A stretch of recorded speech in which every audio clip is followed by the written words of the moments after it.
Assalamualaikum warahmatullahi wabarakatuh.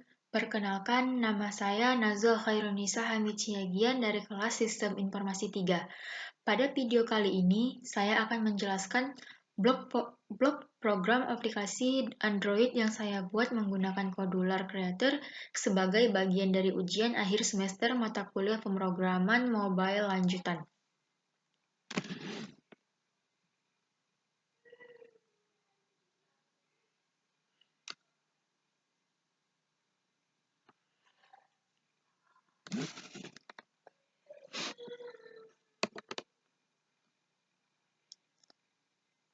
Nah, di awal ada blok inisialisasi Cloudinary. Blok ini digunakan untuk menginisialisasi variabel global Cloudinary dalam bentuk list kosong. Variabel ini berfungsi untuk menyimpan link atau data gambar yang nantinya berhasil diunggah ke Cloudinary. Lalu ada blok inisialisasi global foto. Nah, blok ini digunakan untuk menyimpan satu data foto dalam bentuk teks atau URL. Biasanya berisi link gambar hasil upload dari Cloudinary yang akan disimpan ke Firebase bersama data lainnya. Lalu ada blok button foto.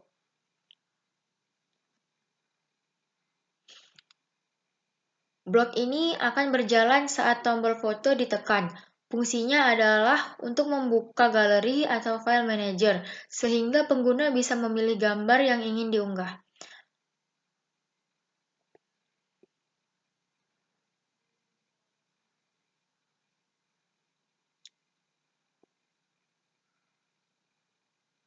Lalu ada blok image picker. Nah, yang when RYI image picker 1 after picking. Blok ini aktif setelah pengguna berhasil memilih gambar dari galeri. Gambar yang dipilih kemudian akan diproses lebih lanjut untuk diunggah ke Cloudinary. Lalu ada blok Cloudinary sukses. Blok ini dijalankan ketika proses upload gambar ke Cloudinary berhasil. Pada kondisi ini, aplikasi akan menerima URL gambar dan menyimpannya ke dalam variabel global foto atau Cloudinary. Lalu ada blok Cloudinary failed. Blok ini digunakan untuk menangani kondisi jika upload gambar ke Cloudinary gagal. Biasanya akan menampilkan pesan error atau notifikasi agar pengguna mengetahui bahwa proses upload tidak berhasil. Lalu ada button input. Ini button kombinasi data plus foto ya.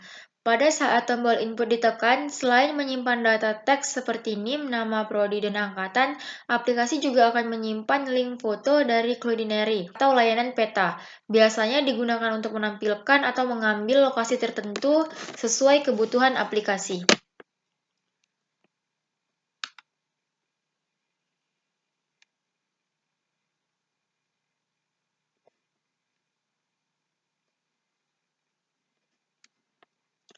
Lalu di sini ada beberapa blok inisialisasi global variabel, yang dimana ada NIM, nama, prodi, angkatan. Pada bagian ini, saya akan menginisialisasi beberapa variabel global. Tujuan penggunaan list adalah untuk menyimpan banyak data mahasiswa sekaligus, yang nantinya diambil dari Firebase dan ditampilkan ke dalam list picker atau list view. Lalu di sini ada print inisialisasi berfungsi sebagai titik awal pengambilan data mahasiswa dari Firebase agar data selalu update saat dibuka.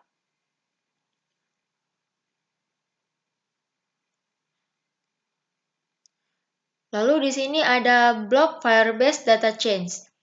Blok Data Change akan aktif setiap kali ada perubahan data di Firebase, baik itu data ditambah, diubah, maupun dihapus. Di dalam blok ini, aplikasi akan mengambil data terbaru dari Firebase, memasukkan data tersebut ke dalam list global, memastikan tampilan aplikasi selalu sinkron dengan database.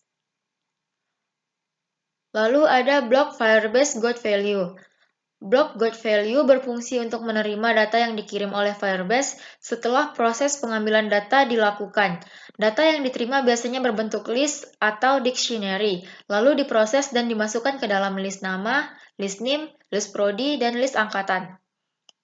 Lalu di sini ada beberapa blok Airtable, yaitu Airtable nama, Airtable name, Airtable prodi, dan Airtable angkatan.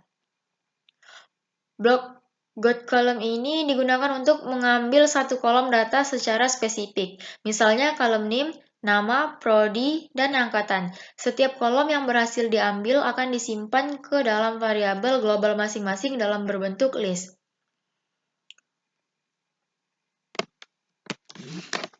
Lalu di sini ada blok button input. Blok ini akan berjalan saat tombol input ditekan. Fungsinya mengambil data dari text box, yaitu name namakan dalam bentuk list picker atau list view agar bisa dipilih oleh pengguna. Lalu di sini ada blok list picker view. Blok ini akan aktif setelah pengguna memilih salah satu data mahasiswa yang dipilih kemudian ditampilkan ke dalam text box dan digunakan sebagai referensi untuk edit atau delete data. Dan di sini juga ada blok button edit. Blok button edit ini berfungsi juga untuk memperbarui data mahasiswa yang sudah ada di Firebase. Setelah data dipilih dari list picker dan diubah ke text box, tombol edit ini akan mengirim data baru ke Firebase, menimpa data lama berdasarkan key yang sama. Lalu di sini juga ada blok button delete. Blok delete ini digunakan untuk menghapus data mahasiswa dari Firebase. Biasanya data yang dihapus adalah data yang sudah dipilih sebelumnya melalui list picker. Dan di sini ada blok button refresh. Blok refresh ini berfungsi untuk memuat ulang data dari Firebase. Tujuannya agar data yang ditampilkan di aplikasi benar-benar data terbaru. Lalu yang terakhir ada blok notify. Notify digunakan sebagai konfirmasi aksi, misalnya konfirmasi hapus data. Blok ini memastikan pengguna tidak salah menekan tombol yang bersifat permanen seperti delete.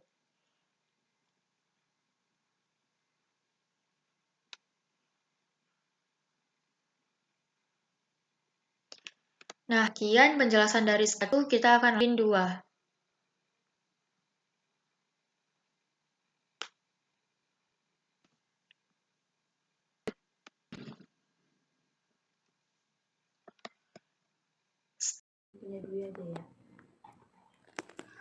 Screen ini digunakan untuk menampilkan, memilih, mengedit, dan menghapus data mahasiswa yang tersimpan di Firebase. Yang pertama ada blok inisialisasi list. Blok ini digunakan untuk menginisialisasi variabel global list dalam bentuk list kosong. Variabel ini berfungsi untuk menampung seluruh data mahasiswa yang diambil dari Firebase sebelum ditampilkan ke komponen tampilan seperti list view atau tree list. Lalu yang kedua ada blok inisialisasi tag name. Blok ini digunakan untuk menyimpan tag atau keyname dari data mahasiswa yang dipilih. Tag ini sangat penting karena digunakan sebagai penanda data saat melakukan proses edit atau delete pada Firebase. Lalu ada blok tree list view. Blok ini akan aktif ketika pengguna mengklik salah satu data yang ditampilkan pada tree list view saat data dipilih. Aplikasi akan mengambil data mahasiswa yang dipilih, menyimpan name ke variabel tag name, dan menyiapkan data untuk proses edit atau hapus. Yang keempat ada blok Firebase Database 1 Tag Change. Blok ini akan berjalan ketika terjadi perubahan tag data pada Firebase Database 1. Fungsinya adalah untuk memastikan bahwa data yang ditampilkan selalu sesuai dengan data terbaru di database. Yang kelima ada blok Firebase Database 1 GotValue. Blok ini digunakan untuk menerima data mahasiswa dari Firebase Database 1. Data yang diterima kemudian dimasukkan ke dalam variabel list dan ditampilkan ke tree list view. Lalu yang keenam ada blok Firebase Database 2 GotValue.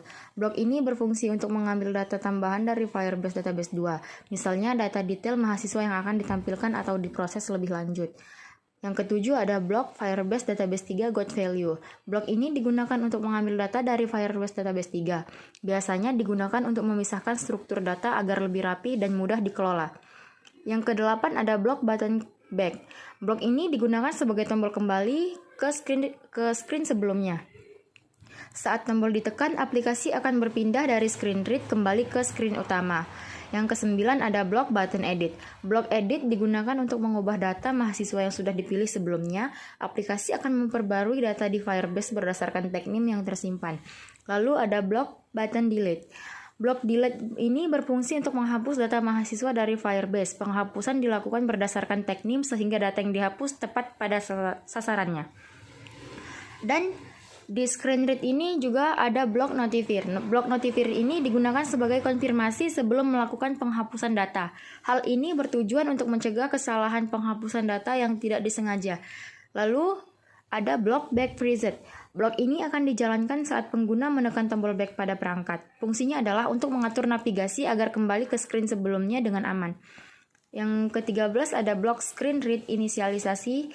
Blok ini dijalankan pertama kali saat screen read dibuka. Fungsinya untuk mengambil data dari Firebase, menampilkan data ke trellis view, dan menyiapkan tampilan screen read agar siap digunakan. Sekian penjelasan dari screen read.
Alhamdulillah. Udah bisa Mbak Masku?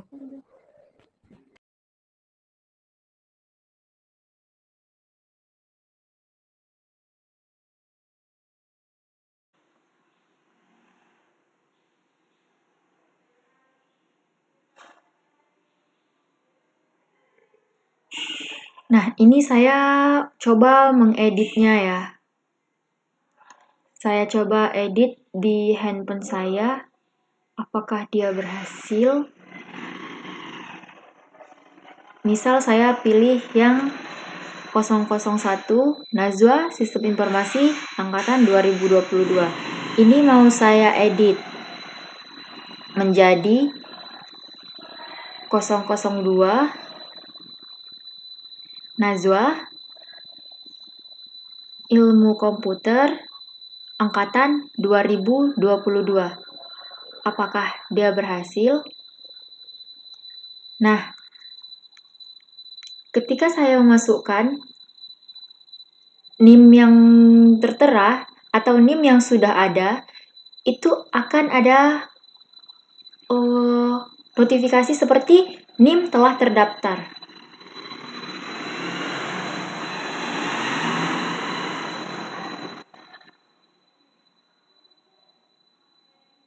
Nah, seperti ini tampilannya. NIM telah terdaftar. Jadi saya harus mengganti menjadi yang belum ada. Misalnya nih, 00202. Nah, coba ya kita ganti. Ini kita simpan dulu ya. Apakah dia berhasil? Nah, baru bisa masuk. Kalau tadi saya masukkan seperti, kita ambil contoh lagi seperti di Khairunisa ini.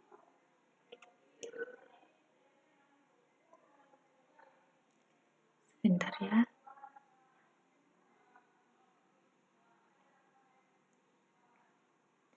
Ini kita coba lagi di Najwa dengan NIM yang 0702223132 itu ya. Kita coba.